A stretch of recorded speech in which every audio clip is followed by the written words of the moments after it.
Assalamualaikum warahmatullahi wabarakatuh. Jumpa lagi sobat-sobat HM. Kembali lagi kepada saya Oktav Rizamalna.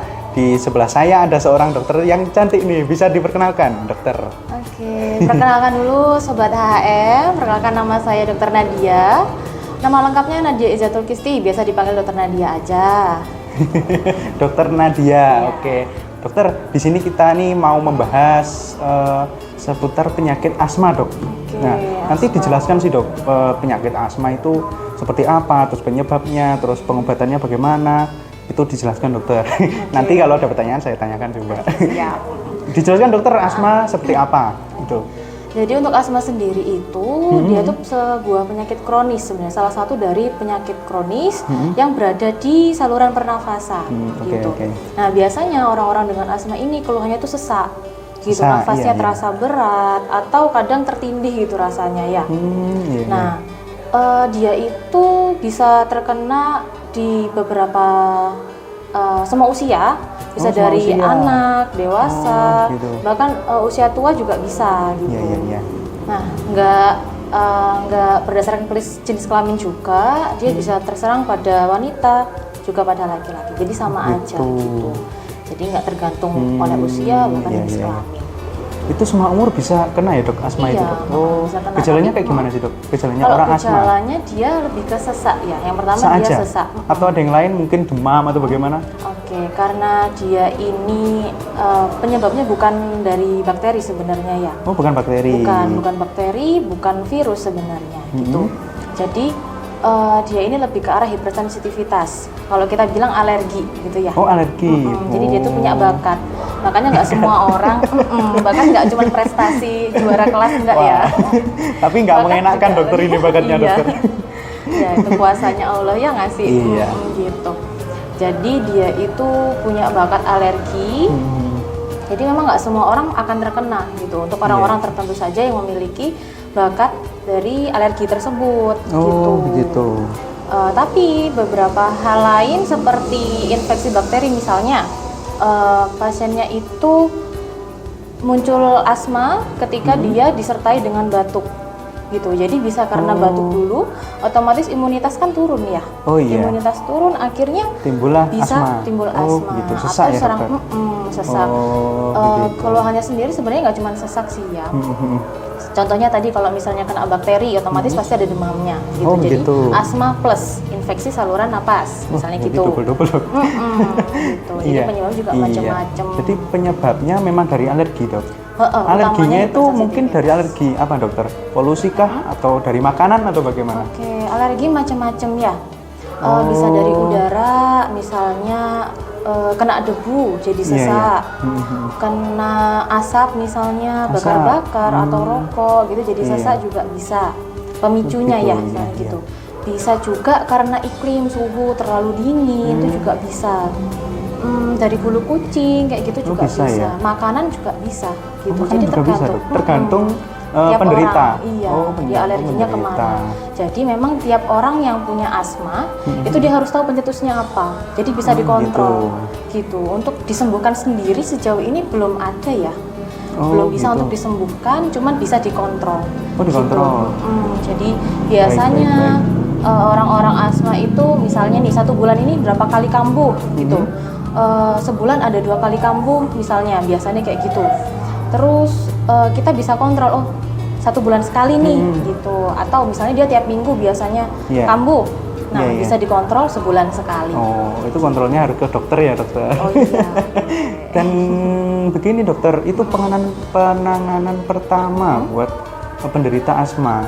Kalau saya pernah lihat itu kayak pakai inhaler atau bagaimana itu, Dokter? Penanganan pertama. Itu bagaimana, Dokter? Mungkin ada kayak diapain, mungkin berbaring atau bagaimana, bisa jelaskan?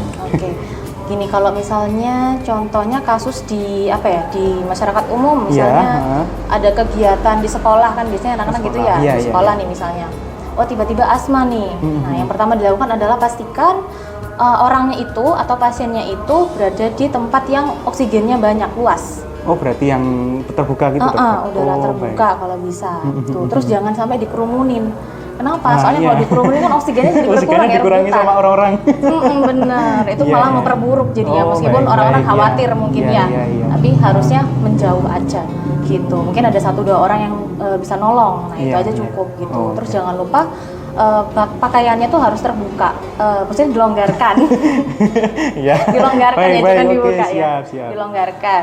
Kenapa? Karena dia kan menyempit iya, kan, iya, butuh betul. oksigen lebih banyak. Akhirnya kita harus melonggarkan. Misalnya pakai kerudung gini, dilepas aja dulu Iya, sedikit iya. gitu, nggak masalah. Oh, baik, baik. Tuh, terus pengobatan lanjutan akhirnya bisa diberikan inhaler, atau kalau di HM sini di klinik kita itu ada nebulizer, uap. Nebulizer, iya. Kita bisa pakai itu biasanya. Langsung Oke, aja oke. dibawa ke klinik terdekat atau vaskes terdekat, nanti bisa diuap. Nebul itu tadi ya, Bener, dokter. gitu. Jadi ini dokter, larangan buat penderita asma itu larangannya apa aja dok? Mungkin menghindari makanan apa, menghindari bagaimana, bisa jelaskan? Iya, benar. Karena tadi dari awal ya, Iya. asma itu karena hipersensitivitas, Iya. karena dia punya alergi, Alergi. jadi tiap orang harus tahu alerginya apa dan harus dihindari. Misalnya nih, Hindari. aku alergi sama udara dingin, otomatis aku harus menjauh nih dari udara dingin, carilah wilayah yang lebih hangat. Lebih hangat, iya. Mau nggak mau sih sebenarnya ya, gitu. Terus alergi makanan mungkin ya Iya. dijauhkan. Nah, ada Gitu. satu lagi, ini penyebabnya jarang diketahui ya. Itu masalah emosi, Oh, emosionalnya. masih bisa juga asma dok? Oh. Gitu. Kalau gelisah dok, bisa? Gelisah, Mungkin stres gelisah gitu terlalu ya. banyak pikiran, terus stres berat, itu bisa? Iya, bisa memicu. kambuh? Oh, gitu. baik, Jadi baik. sangat diperhatikan lagi baik, gitu baik. untuk orang-orang yang punya asma. Apalagi biasanya cewek ya, Iya. yang suka Paling mudah banyak yang saya panik, temui mudah cewek stres ini, gitu. ya. Nah, itu juga harus dihati-hati. Oh, baik, baik. Itu mulai berarti semua umur ya dok? Semua Mulai dari umur kecil bisa? Dari kecil, Oh, rata-rata bisa. sih rata-rata orang yang kena memang dari kecil. Oh, gitu. Dan panjang, jadi sampai dewasa juga ke bawah gitu. Mungkin serangannya lebih ringan sih, Oh, gitu biasa. gitu. Mau tanya dok, apakah asma ini mematikan dok? Oke. Kalau memang tidak dirawat dengan yang lanjut, gitu, atau misalnya nggak diobati atau nggak kontrol, kalau dibiarin aja, apakah bisa menimbulkan kematian? Oke. Mohon maaf. Iya, sangat mungkin sih sebenarnya Oh, sangat mungkin. ya. Karena memang pernafasan ya dok? Iya, kan Oh, vital gitu. ya, Iya, cukup iya, iya. urgent gitu. Apalagi kalau misalnya nutup, kan asma itu sistemnya dia menyempitkan Itu paru-paru ya, saluran Dok? Paru-paru? parunya. Oh, iya. Itu saluran pernafasannya itu menyempit. Kalau misalnya nggak segera disupport dari luar oksigennya dan tidak segera dilebarkan, Iya. otomatis kan oksigen yang masuk semakin sedikit, Sedikit. ke otak pun akan semakin sedikit Oh, gitu. gitu. Nggak jarang juga ada pasien yang sampai pingsan gitu, padahal awalnya sering ya, emang Dok, asma. berarti? Ada Sampai kasus pingsan seperti gitu ya? itu gitu. Oke. Nah, fatalnya kalau misalnya nggak segera dikontrol, nggak ada pengobatan apapun, makin parah, kambuhnya makin sering. Oh, begitu. Gitu. Iya, iya. Baik, baik, baik. Terima kasih dokter. Oke, sama-sama. Itulah sobat-sobat HM seputar asma. Jadi asma itu memang sedikit berbahaya ya dokter. Memang kita harus rutin kontrol kepada dokter. Kalau ada kambuh bisa nebul di klinik terdekat. Di kita juga ada nih nebulizer. Silakan ke klinik kita. Baik, terima kasih dokter materinya. Semoga bermanfaat bagi kita semua. Jangan lupa like, komen, dan subscribe. Kalau ada pertanyaan silahkan tulis di kolom komentar. Terima kasih. Kita pamit dokter. Oke. Saya Octavio Zamana. Saya Dr. Nadia. Ya, assalamualaikum warahmatullahi wabarakatuh.